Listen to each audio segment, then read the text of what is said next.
Alright, people, so I'm here with your Smackdown review, and I apologize for this late review, but I was on vacation and I just ran out of time to watch it.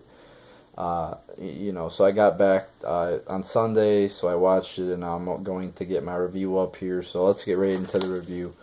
Um, they start the show here with an opening promo, pretty much just announcements. Everybody's standing around the ring, and they announce that there's going to be a six-pack challenge at the end. Um, I don't get why they call it a six-pack challenge, first off. I mean, that makes me think of abs, not a fucking wrestling match, but whatever. It's not a big deal. I'm just bringing that up. But anyway, everybody's standing around the ring, and they announce the participants for the match there.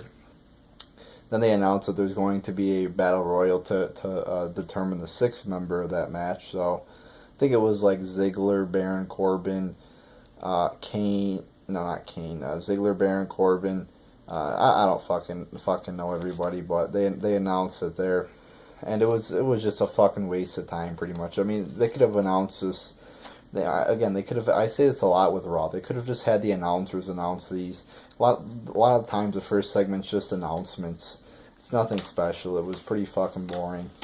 They could have just said, "Oh, we're going to have a six-pack challenge to determine the number one contender. These are the five people who are automatically in it, and then we're going to have a battle royal to determine whoever is the sixth one," and that would have saved a shit ton of time.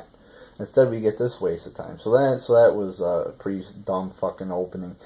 Then we get the battle royal, and I'm not a fan of battle royals whatsoever, because they just fucking throw like 20 people in the ring, and for the first for most of the start, whatever you want to call it, the first 10 minutes, whatever the fuck, it just there's no room. So the only thing people could do to each other is really punch each other and do basic fucking wrestling, 101 wrestling moves. So that's all that happened, really. I mean, like always, it's kind of like a tag team match. It's boring at the start, then it picks up a little bit at the end, and that's what this did. Ryder was having a tough time there, fucking botching twice. I mean, so that fucking, fucked up the ending a little bit there. But, I mean, this match was pretty fucking boring. Like I said, really boring start. I mean, the start, is just so fucking boring to battle royals all the time. Because it's just, like I said, it's basic fucking wrestling, and usually the jobbers that have like zero chance of winning, just about zero chance of winning, get eliminated. So it's nothing entertaining. So I'm gonna give this 0.75 out of 5 stars. Then we have Becky Lynch defeating Natalya. This is what I'm talking about. They waste time at the start of the show for a fucking promo, and then they give this match like fucking not enough time. They should have gave this match like 10-15. They could have gave it like 15 minutes. Make the Divas division seem a little bit more special. Make it seem, at least make it seem like they give a shit about this division.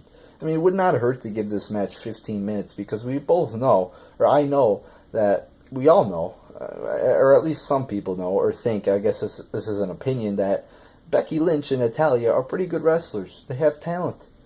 So fucking give them, 15 minutes. What the fuck? You know what? You don't have time? You have a fucking 2-hour show. You can't afford 15 minutes?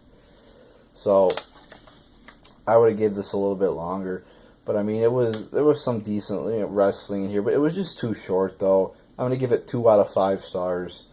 Should have went longer. Then all the divas come out after, all the Smackdown divas, and half of them, like, I don't even fucking know.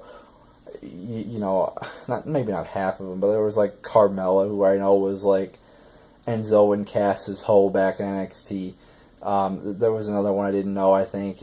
So there was a couple I have never heard of. I did miss the last NXT pay-per-view, so I mean, I guess you could say it is my fault a little bit, but I mean, I don't know who some of these people are, but we'll see. That's not a knock on them. We'll see how good they are, and that's not necessarily a bad thing at all. They just should work their way up and shit like that. Now with somebody like Finn Balor, like I've seen him in NXT. He's proved himself in NXT, so I don't have a big problem with him. But a lot of these divas I haven't seen before, and again, that is my fault a little bit, because I missed out on the last NXT pay-per-view, but I've only missed one, so but I still haven't seen like these girls in action before. So we'll see what the fuck. And then Eva Marie comes out. Eva Marie, are you fucking serious? This girl is still employed by WWE, and she looks more like a fucking porn star than a fucking wrestler. She comes out in like, oh, it's all red. Oh my god. So she's trying to seem fucking. That's her thing. All red. I mean, what the fuck? That's your fucking gimmick. Red. She has a red gimmick. I mean, it's fucking horrible. She looks like a fucking porn star. I mean, it's fucking ridiculous. She can't wrestle, so now she's trying to, you know, or whatever, get over on her the red shit or her looks, whatever the fuck. I mean, it's fucking pathetic that she's still even in here in this company after all her debacles, all her disasters. She has proven to be nothing but a waste of money. That, you know, that she should have never gotten a contract in the first place. I cannot believe she's still here. She was brought in, I believe, to do the Total Diva bullshit. She is such a waste, and you know, this bothers me that they're actually paying this girl, because I'm paying this company for certain shit like the network. So you could argue that some of my money's going towards her fucking paycheck. I mean, I'm not happy about it. So there you go. I mean, a bunch of you know, a few divas I don't know there. Eva Marie, who fucking sucks. But like I said, you know, I'm not mad that there's divas on SmackDown I don't know about. I mean, I could have just watched NXT to find out about them, but I just don't watch it. But like I said, we'll see how good they are and shit like that. You know, like I said, those divas I don't know about should work their way up, because they obviously have not been that big of participants in NXT if I haven't heard about them before or haven't seen them. And like I said, I've only missed one fucking show, and I haven't seen Carmella, or I think there was one other girl wrestle. So yeah. Then we get Miz TV with Orton. You know, Orton, for some reason, in this fucking promo was like fucking TV 14, and I liked it. You know, he was talking about, you know, Miz and Maurice and cracking some, you know, quite funny jokes there. So I was kind of happy about this promo there. And then Orton's like, oh, you're afraid to fight me because you'll get your ass kicked in front of your wife there. So I mean, it was actually a decent little promo there. I'm kind of happy Orton went a little TV 14 on us there. So no big complaints here. I mean, it wasn't great or anything like that, but I'm gonna say it was decent because Orton had a few good insults there. And then we get Orton defeating The Miz. And this is what I'm talking about with the IC title. I mean, The Miz is IC champion, and he's losing to Orton in like 5 minutes. I mean, this makes him look fucking pathetic. I mean, Orton hasn't been in action for 9 months. And it's not like he's, you know, some top star like fucking Cena or Lesnar. You know, he just beats fucking... I mean, he's not like a fucking jobber or anything like that. I mean, he is Randy Orton. He does have a good name to himself. I mean, everybody fucking knows who Randy Orton is, but it just looks fucking bad when he just beats the IC champion in like 5 minutes.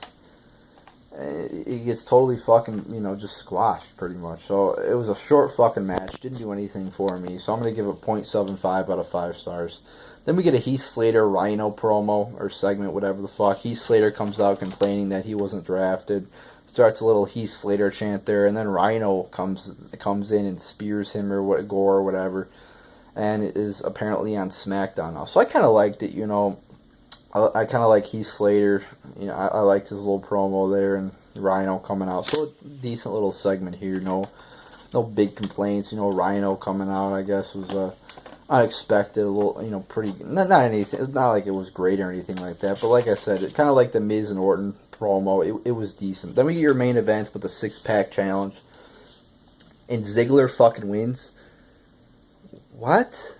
Ziggler, the guy who was a fucking jobber, fucking wins? I mean, this guy has been, you know, he's like fucking Mr. Jobber.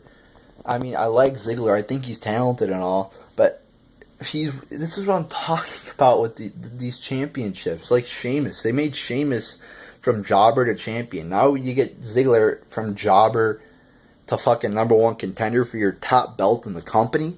This is fucking ridiculous. I mean, I cannot believe that he fucking won.